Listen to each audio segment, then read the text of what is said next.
2014 was a tough year for the brewery sector. As we approach half year, how is 2015 shaping up? Omair Ansari, Equity Research Analyst at Rencap, joins me from Dubai for this discussion. It's great to have you on the show with us, Omair. Now, international breweries, we saw their full year numbers recently, showing revenue up 11.65%. Profits, however, were down 7.6% rather, and it could have been a lot worse if not for the fact that there was a lot more deferred taxes paid the year before. It clearly looks like it was a tough year for the company. What are your thoughts? Yeah, I mean, what we've been seeing for international breweries and when we initiated, saying that the value segment in Nigeria has been doing very well. So if you look at the value segment for the beer segment for the past 4 years, has been averaging a CAGR of around 30%. And this is specifically what international breweries is focused on.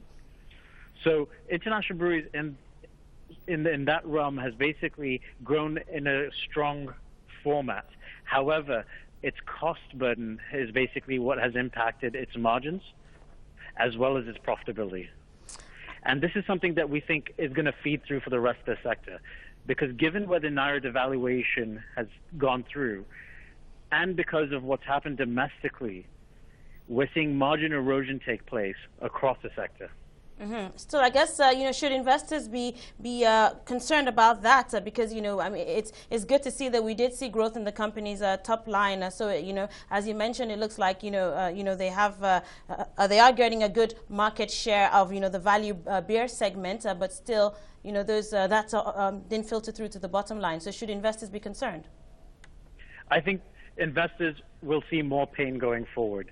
2014 was a tough year, but 2015 will remain to be tough, especially because when you look at the inventory cycle for a lot of these brewers, you will not see the cost impact until this basically first half of the year.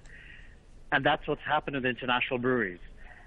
So Nigerian breweries and Guinness, you will see when they report their first quarter and second quarter numbers basically of CY15, you will see that same margin erosion take place.